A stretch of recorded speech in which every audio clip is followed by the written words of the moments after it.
Good morning and thank you, Pastor Kakade. सर्वांना Thank you, sir. शुभप्रभात आणि pastor Kakade यांचे आभार मानत आहे. As we discussed yesterday, today we are going to learn a very important lesson in marriage and family, and that is in regards to divorce. आणि जसं काल आपण विचार विनिमय केला होता आणि सांगितलं होतं की विवाह आणि कुटुंब याच्यातला अजून एक महत्वाचा विषय आहे, तो म्हणजे घटस्फोट. यावर आज आपण अ, स्पष्टीकरण बघत आहोत. Let's first understand what is the meaning of divorce. तर सर्वप्रथम आपण समजून घेऊया की घटस्फोट म्हणजे नेमकं काय.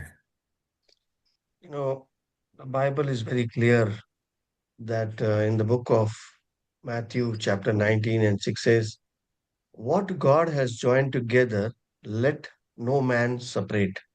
आणि मत्त्याच्या पुस्तकामध्ये आपल्याला अगदी स्पष्टपणे सांगितलेलं आहे की जे देवानं जोडले आहे ते मनुष्याने तोडू नये. And so divorce means separating against the will of God. आणि मग घटस्फोट म्हणजे परमेश्वराच्या इच्छेविरुद्ध जाऊन घटस्फोट घेणे, वेगळे होणे. You no more are one in flesh, you are not united, and you are separated beings now.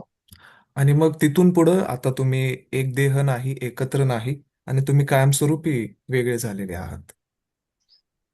So, what is the Seven-day Adventist belief on this topic of divorce we are going to study today? आणि मग आज आपण seven day Adventist म्हणून या विषयावर काय विश्वास ठेवतो याबद्दल आपण पाहणार आहोत. First and foremost, as Seven-day Adventist Christians, we do not uh, agree to a large extent that we should get divorced. आणि मग सेव्हन डे ॲडव्हेंटिस्ट म्हणून आपण आपण सर्व ख्रिस्ती लोक यावर विश्वास धरत नाही की आपण लगेच घटस्फोट घ्यावा. We do not believe that we should take. Yes, okay. Marriage is sacred because God has consecrated it. आणि मग विवाह जो आहे तो अगदी पवित्र आहे, कारण परमेश्वरानं हे एकत्रित आणलं आहे. Ultimately, it is God who joins the husband and wife and not mere human words or any sexual act. आणि मग खऱ्या अर्थानं आपण जर पाहिलं तर मनुष्याने नाही, तर पती आणि पत्नी यांना परमेश्वरानं एकत्रित जोडलं आहे. So it is He who has sealed the union between two of you. आणि मग हा परमेश्वरच आहे ज्याने या दोघांना एकत्र केलेला आहे आणि शीलबंद केला आहे. So, number one, we need to understand that what God has joined together, no man should separate. आणि मग सर्वप्रथम आपण हे शिकून घेत आहोत की जे देवानं जोडलं आहे ते मनुष्याने तोडू नये. Marriage is sacred and consecrated. आणि जो विवाह आहे तो पवित्र आहे आणि तो देवानं पवित्र केलेला आहे. And God has now sealed this union. आणि मग परमेश्वराने हा शीलबंद केला आहे. But still, the Christian understanding of divorce and remarriage must be based on scriptural ground. आणि मग म्हणून घटस्फोट आणि पुनर्विवाह याविषयीचे ख्रिस्ती लोकांचे ज्ञान पवित्र शास्त्रावर आधारभूत असले पाहिजे. Jesus makes a statement very clear, basing on the scripture principle, that Christians' understanding of divorce we are going to study today. आणि मग आज आपण घटस्फोटाविषयी ख्रिस्ती लोकांचा काय समज असावा हे समजण्यासाठी येशू ख्रिस्ताच्या द्वारे किंवा त्याच्या बोलण्याद्वारे पवित्र शास्त्रातील प्राथमिक मूलभूत जे तत्व आहे ते आज आपण स्पष्ट करत आहोत. God intended marriage to be indissoluble. आणि मग विवाह जो आहे तो अभेद्य असावा किंवा न वेगळा करता येणारा असावा, ही देवाची योजना होती. So we need to first understand that God has never intended that marriage should dissolve or be separated. आणि मग ही देवाची कधीच योजना नव्हती की जो विवाह आहे तो कधीही त्याच्यामध्ये घटस्फोट यावा. Now the Pharisees asked him whether marital incompatibility was reason enough for divorce. आणि मग काही परुषी लोकांनी ख्रिस्ताला विचारलेलं की घटस्फोटासाठी वैवाहिक विसंगती हे कारण असावे काय. Okay, now let us look at what is marital incompatibility. मग आता आपण सर्वप्रथम पाहूया की वैवाहिक विसंगती म्हणजे नेमकं काय आहे. Because the Pharisees are questioning Christ now. If there is marital incompatibility between husband and wife, can we divorce? Okay. Now this is a question asked by the Pharisees, and we are looking what it means to be incompatible in marriage. आणि मग आता ज्यावेळेस परुषी लोकांनी ख्रिस्ताला प्रश्न केलेला आहे की वैवाहिक विसंगती म्हणजे नेमकं काय. म्हणजे आता ही वैवाहिक विसंगती अशी आहे की दोघांचं जर एकमेकांशी बनत नसेल किंवा एकमेकांशी संगती होत नाहीये, या गोष्टीबद्दल प्रश्न विचारलेला आहे की मग नंतर ते घटस्फोट घेऊ शकतात का. So what is marriage compatibility? It means some areas of values and beliefs. When your values and your beliefs and your priorities are different from your wife's priorities. आणि मग या वैवाहिक संगतीमध्ये कोणकोणत्या गोष्टी येऊ शकतात, तर तुमचे जे काही तत्व असतील किंवा तुमचे जे काही विश्वास आहेत, भरोसा आहेत, या सर्व गोष्टी त्याच्यामध्ये मोडतात. ते एकमेकांशी संगती आहेत का नाही. Second one is communication. आणि जो One दुसरा person may one person may be very open in communication, another person may be very reserved in talking and communication. आणि मग आता हे संवादामध्ये येतं. दुसरा मुद्दा आहे की एखादा व्यक्ती जास्त बोलू इच्छिणारा असेल, परंतु दुसरा व्यक्ती अगदी शांत असेल, न बोलणारा असेल. Third one is emotional needs. When there is a mismatch in affection, understanding, and support. असं का मागे. The third one is emotional need. When there is a mismatch, when there is difference in one person's affection, in one person's understanding, and one person's support. आणि जो तिसरा भाग आहे तो म्हणजे भावनिक रीतीनं आहे. आता त्याच्यामध्ये कदाचित कोण व्यक्ती एकमेकाला समजून घेण्यामध्ये किंवा एकमेकाला सपोर्ट करण्यामध्ये कसा आहे किंवा कमी पडत आहे, या गोष्टी येतात. Then the other one is lifestyle differences. When somebody's habits, like somebody may be having bad habits, drinking, smoking, then there may be differences in finances. There may be difference in family expectations. If these problems occur, does it call for divorce? आणि मग पुढचा मुद्दा आहे lifestyle, म्हणजे की त्यांचं जीवन जगण्याची पद्धत असेल. प्रत्येकाला किंवा वेगवेगळ्या व्यक्तींना वेगवेगळे कोण ना कोणत्या सवयी असू शकतात आणि त्याचा असर त्यांच्या वैवाहिक जीवनावर पडू शकतो. So this is marital incompetency, and the Pharisees asking if with all these reasons, is it good enough to divorce? आणि मग ह्याच गोष्टी आहेत ज्या वैवाहिक विसंगतीमध्ये असतात आणि जर अशा पद्धतीच्या अडचणी जर एखाद्या विवाहामध्ये असतील, तर मग ते दोघ जण घटस्फोट घेऊ शकतात का, असा प्रश्न पुरुषी लोकांनी ख्रिस्ताला केला. And God affirmed that the Eden model of marriage is a permanent union. आणि मग आपण पाहत आहोत की एदेन बागेतील वैवाहिक नमुन्याचे समर्थन करण्यात आलेले आहे आणि त्याद्वारेच टिकाऊ आणि शाश्वत एकीकरण साध्य होते. So it means that none of these reasons are good enough for divorce. आणि मग आपण पाहतो की यातलं कोणतंही कारण डिवोर्स घेण्यासाठी, घटस्फोट घेण्यासाठी योग्य नाही. Okay. Then the Pharisees make another question or claim. आणि मग त्यानंतर जे परुषी लोक आहेत त्यांनी आता अजून एक प्रश्न त्याला केलेला आहे. This is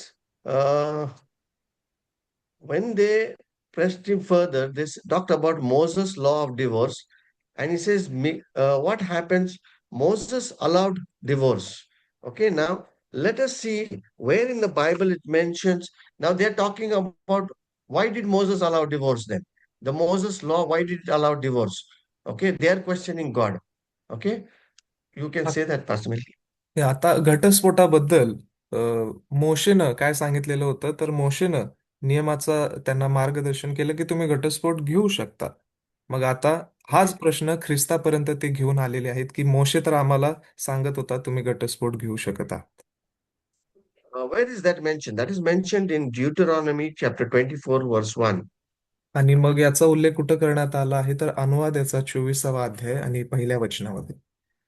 It says, when a man had taken a wife and married her, and it came to pass that she finds no favor in his eyes, because he hath found some uncleanliness in her, then let him write her a bill of divorcement and give it to her in her hand and send her out of the house. आता मोशे काय सांगत आहे आपण अनुवाद 24 पहिल्या वचनामध्ये पाहतो. एखाद्या पुरुषाने एखाद्या स्त्रीशी लग्न केल्यानंतर त्याला तिची वागणूक अनुचित वाटल्यामुळे ती त्याला आवडेनाशी झाली, तर त्याने सूटपत्र लिहून तिच्या हाती द्यावे आणि तिला घराबाहेर काढावे. So here the Pharisee is questioning Jesus. If Moses allowed divorce on the basis of moral uncleanliness, आणि मग आता हे परुषी लोक ख्रिस्ताला प्रश्न करत आहेत की जर मोशेनं त्या लोकांना परवानगी दिलेली होती की जर त्यांच्यामध्ये काही अनुचित गोष्टी आहेत, अनैतिक गोष्टी आहेत, तर ते वेगळे होऊ शकतात. so now we need to understand what is moral uncleanliness. आणि मग आता आपण पाहणार आहोत की नैतिक अशुद्धता काय असेल. Moral uncleanliness means impure thoughts, आणि नैतिक अशुद्धता म्हणजे जे अशुद्ध असे विचार आहेत, lust and adultery, व्यभिचार आला त्याच्यामध्ये किंवा कोणत्या गोष्टीबद्दल काम वासना असेल, idolatry, आणि मूर्तीपूजा, corrupt speech and behavior. आणि मग चुकीचं वर्तन आणि चुकीचं वागणं, So बोलणे this is देखील. moral uncleanliness. And so Moses, in his law, he had permitted divorce because of these things in the married life. आणि मग मोशेच्या नियमामध्ये मोशेनं या सर्व गोष्टींमुळं त्यांच्या विवाहासाठी सांगितलं आहे की घटस्फोट घेऊ शकतात. And so when the Pharisees question God, God answers to them आणि ज्यावेळेस परुषी लोकांनी ख्रिस्ताला प्रश्न केलेला आहे, ख्रिस्त त्यांना उत्तर देत आहे. in Matthew 19:8. मत्तयाचा 19वा अध्याय आणि 8व्या वचनामध्ये. He says, Moses, because of the hardness of your hearts, permitted you to divorce your wives, but from the beginning it was not so.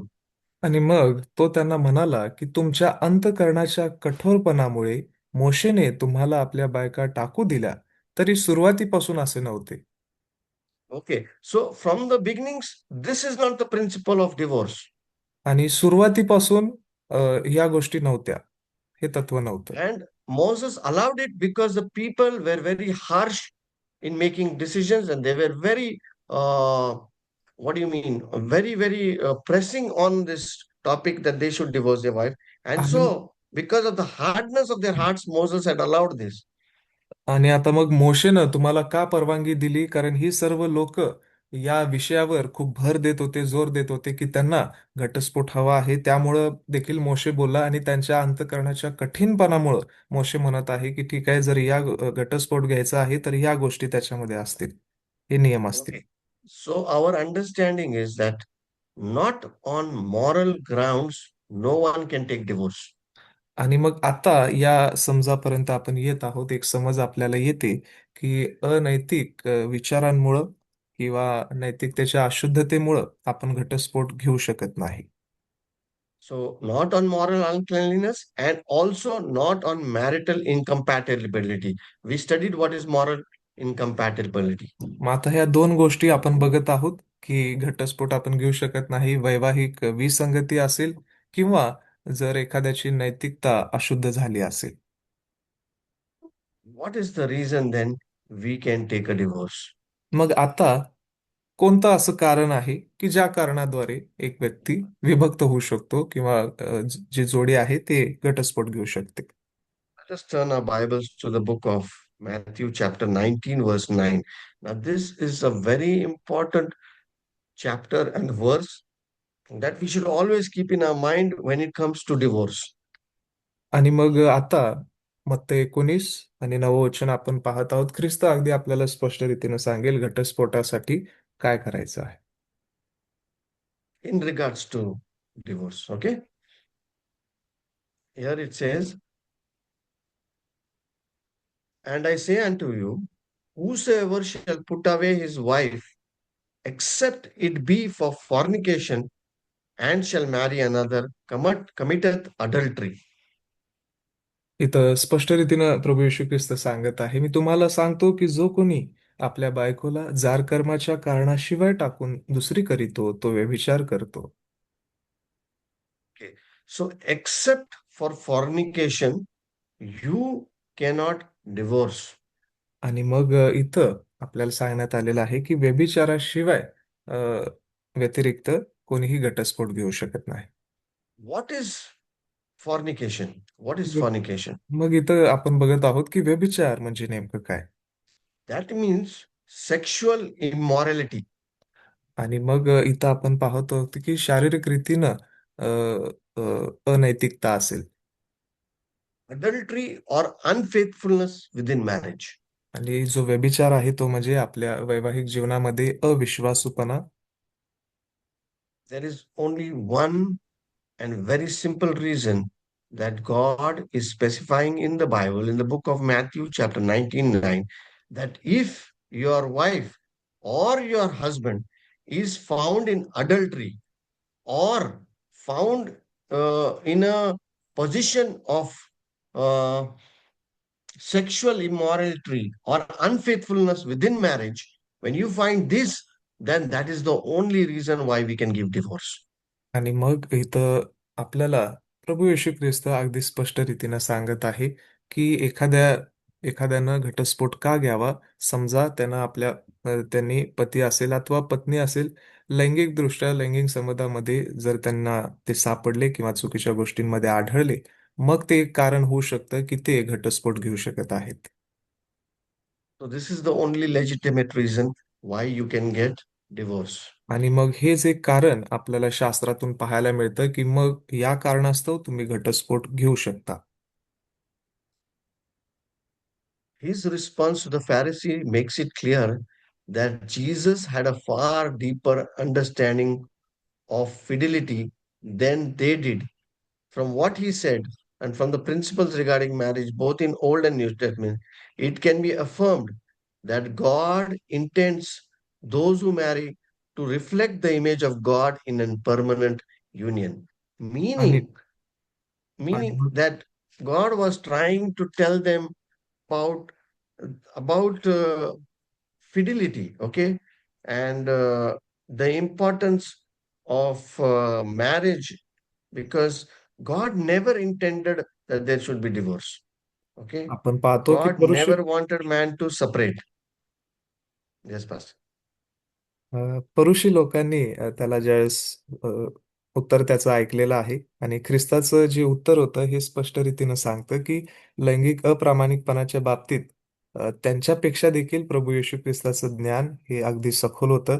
आणि त्यानं जे काही बोललं ते जुना आणि नव्या करारामधून त्यानं सांगितलेलं आहे आणि विवाहाविषयी त्यांनी सर्व तत्व समजून घेऊन सर्वांना सांगितलेलं होतं. आणि ख्रिस्ताची इच्छा आहे की जो विवाह आहे तो देवाची प्रतिमा एकीकरणामध्ये आणण्यासाठी आणि देवाची योजना जी आहे ती दाखवण्यासाठी प्रदर्शित करतं. आणि ख्रिस्त अगदी सुरुवातीपासून सांगत आहे, महत्त्व सांगत आहे विवाहाचं आणि ह्या देवाद्वारे आहे हे देखील ख्रिस्त स्पष्ट करत आहे. Okay, so God over again tells that God's plan of marriage, God's marriage is honorable, keeps on telling that to us because God, in His infinite wisdom, does not want us to get divorced. आणि मग सुरुवातीपासून परमेश्वर आपल्याला सांगत आहे की विवाह हा किती महत्वाचा आहे, पवित्र आहे आणि तो कसा पवित्र असला पाहिजे हे देखील परमेश्वर आपल्याला सांगत आहे. आणि त्याच्यानंतर त्यांच्यामध्ये घटस्फोट असू नये ही देवाची इच्छा आहे. Even the unfaithfulness of one's spouse does not necessarily mean that the marriage must end in divorce. Very, आणि very clear. आणि आपल्या जोडीदारातील एकानं जर अप्रामाणिकपणा दाखवला, याचा अर्थ असा होऊ शकत नाही की त्या विवाहाचे घटस्फोटामध्ये रूपांतर व्हावे. My friends, my listeners, my prayer group members, let us understand that even when the Bible says that your spouse is unfaithful in a married life, that doesn't mean that you need to divorce them. Okay? there is always a chance to reconsider, repent, change, and accept that spouse. आणि मग माझ्या प्रिय मित्रांनो आणि जे सर्व माझे प्रार्थनेचे सहभागी पण आहात, प्रत्येकांना मी हे सांगत आहे की जरी शास्त्र आपल्याला सांगत आहे की एखादा व्यक्ती जो लग्नातला आहे पती अथवा पत्नी, तो एका जारकर्मामध्ये आपल्याला सापडला, व्यभिचारामध्ये सापडला, तरी देखील त्या व्यक्तीसाठी वचनानुसार परत एक वार पश्चाताप करण्याची अजून एक संधी आहे. आणि त्या कारणास्तव देखील आपण घटस्फोटापर्यंत जाऊ नये, त्याला एक संधी नक्कीच पुरवावी.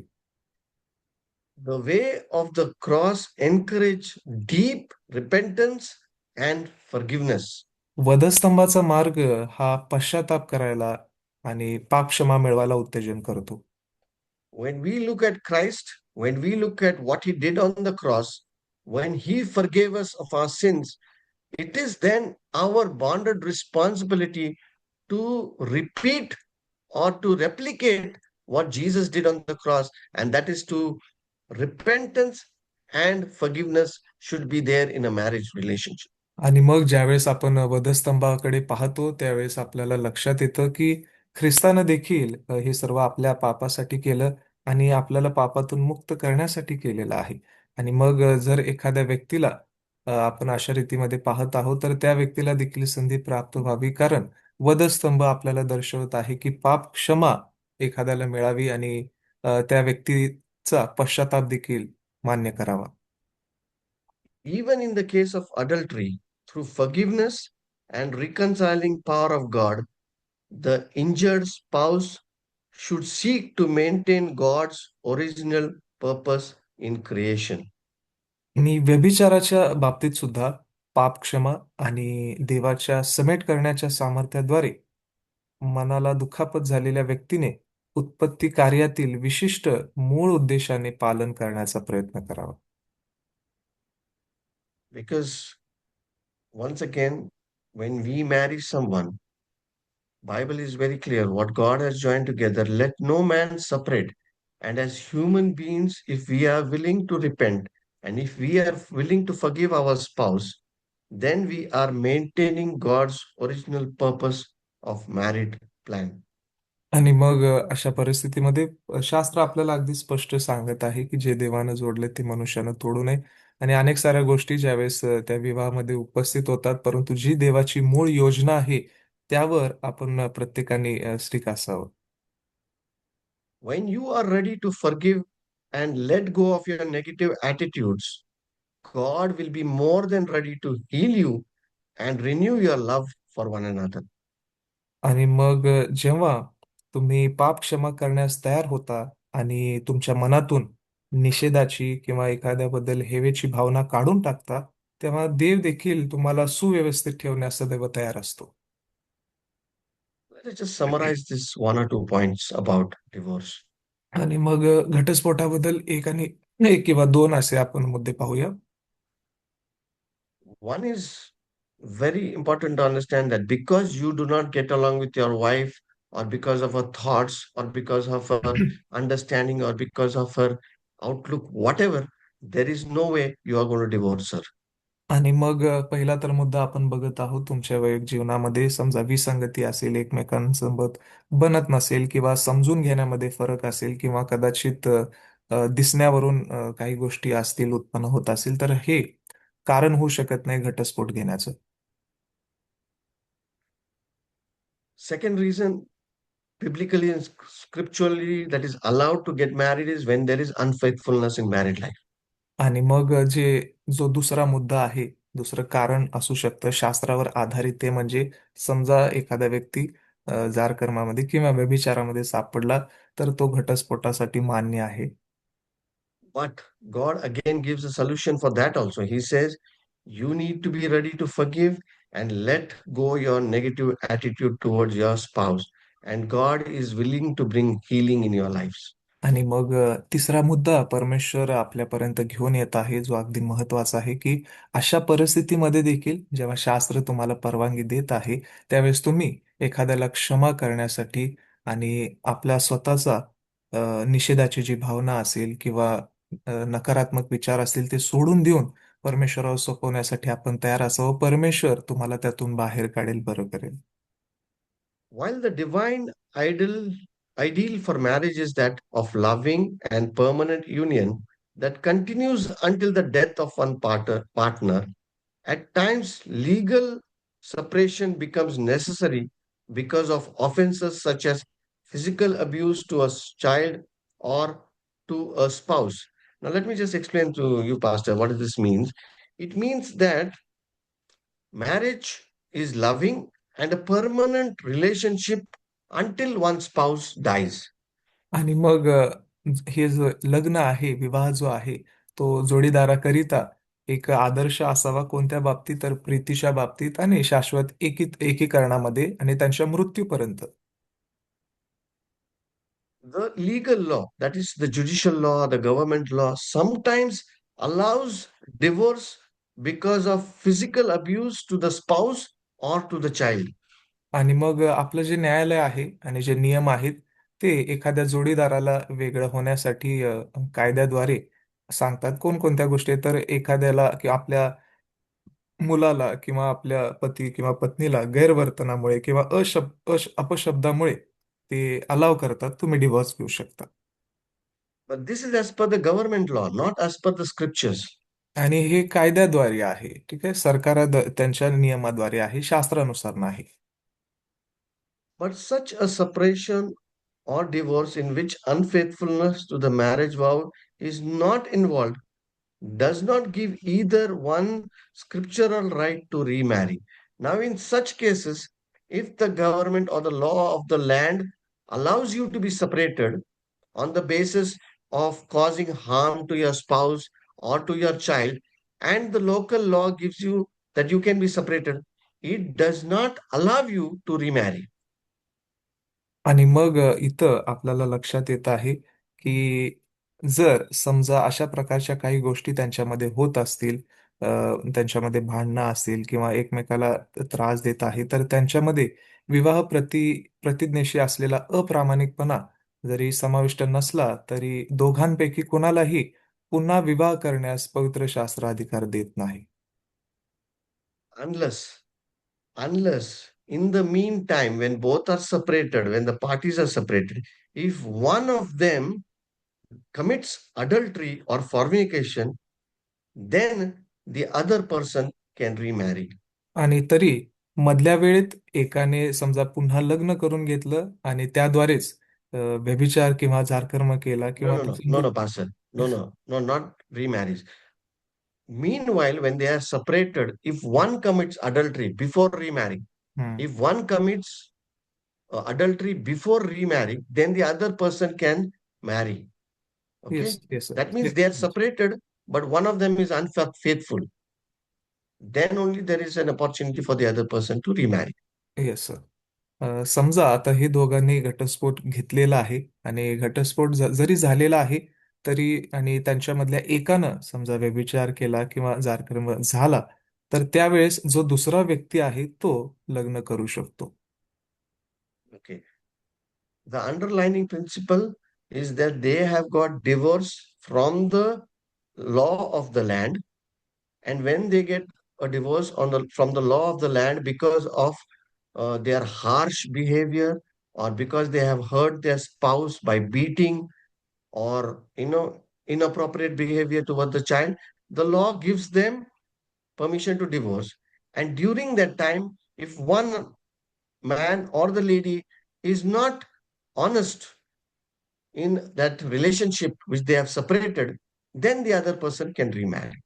आणि मग आपण इथं लक्ष पुरवत आहोत की आपले जे सरकार आहे, न्यायालय आहे, कधी त्यांना परवानगी देत आहे. समजा त्यांच्या लग्नामध्ये ते एकमेकांशी अप्रामाणिक असतील किंवा एखाद्याचा स्वभाव खूप वाईट आहे, हार्श आहे, कडक आहे, त्याच्यामुळं त्यांच्या भावना दुखावल्या जात असतील, त्याच्या लेकरांना त्रास होत असेल किंवा गैरवर्तन असेल, गैरशिस्त असेल, या कारणास्तव आपल्याला सरकारी न्यायालय घटस्फोटाची परवानगी देते आणि ते वेगळे होत आहेत.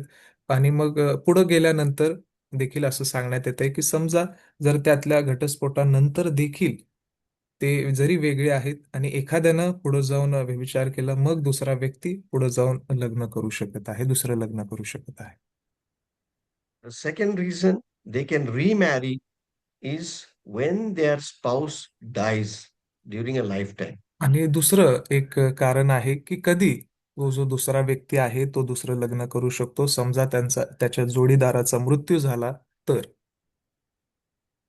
So, if you are divorced by land, by the law of the land, and if there is no uh, uh, unfaithfulness in that relationship, you are not still allowed. If the wife is separated, the man is separated, but they are not having any other relationship with anybody else, then that way you cannot remarry. You have to stay alone.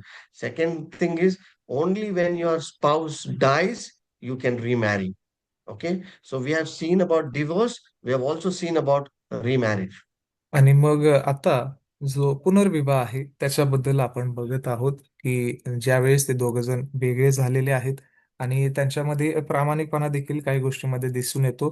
परंतु दुसरा व्यक्ती कधी दुसरं लग्न करू शकत आहे की समजा तर त्यातल्या एकानं ऑलरेडी जर अगोदर व्यभिचार केला किंवा लग्न केलं, मग हा दुसरा व्यक्ती जाऊन लग्न करू शकतो, किंवा तो दुसरा व्यक्ती जर मरण पावला, त्याचा मृत्यू झाला, तर हा व्यक्ती लग्नासाठी तयार होऊ शकतो किंवा तो दुसरं लग्न करू शकत आहे.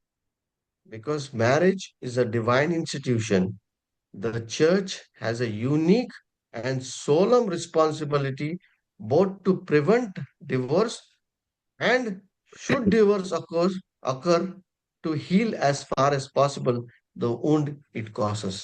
विवाह ही एक दैवी संस्था आहे आणि घटस्फोट टाळण्यासाठी, आणि तो झालाच तर त्याद्वारे जी इजा होते, अ, शक्यतो ती बरी करण्यासाठी दुहेरी असामान्य आणि गंभीर जबाबदारी ही आता मंडळीची आहे.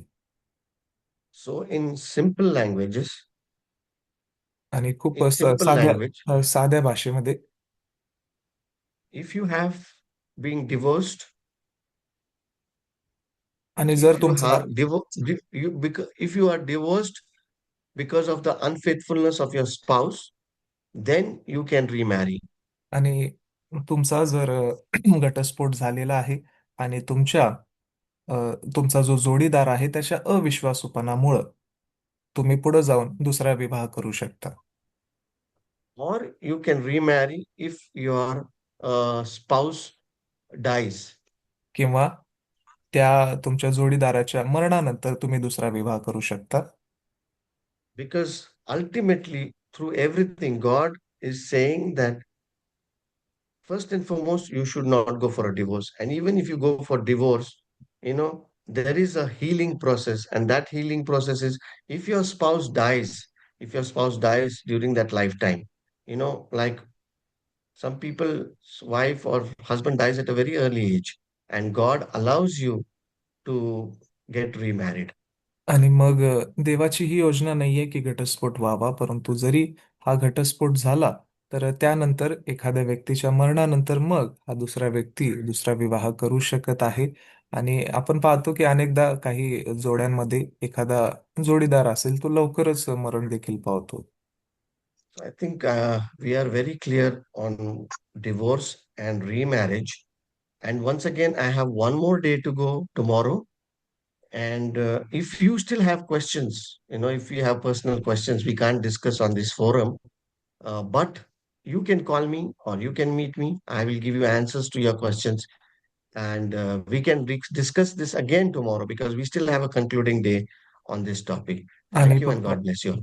आणि फक्त आता उद्याचा एकच दिवस आहे ज्यामध्ये आपल्याला पुढचा भाग पाहायचा आहे. परंतु आतापर्यंत जे काही आपण शिकलो, किंवा विशेषतः या मुद्द्याबद्दल, या विषयाबद्दल तुम्हाला काही अजून प्रश्न असतील, किंवा याच्याबद्दल अजून तुम्हाला काही स्पष्टीकरण हवं आहे, तर तुम्ही मला वैयक्तिक रीतीनं भेटा किंवा बोला किंवा फोन देखील करू शकता. याच्याबद्दल अधिक स्पष्टीकरण आपल्याला वचनाद्वारे मिळेल. आणि जर काही प्रश्न असेल त्याच्याबद्दल उद्या देखील आपण याच्याबद्दल अधिक चर्चा आणि विनिमय करू शकतो. परमेश्वर आपल्या सर्वांना आशीर्वादित करो.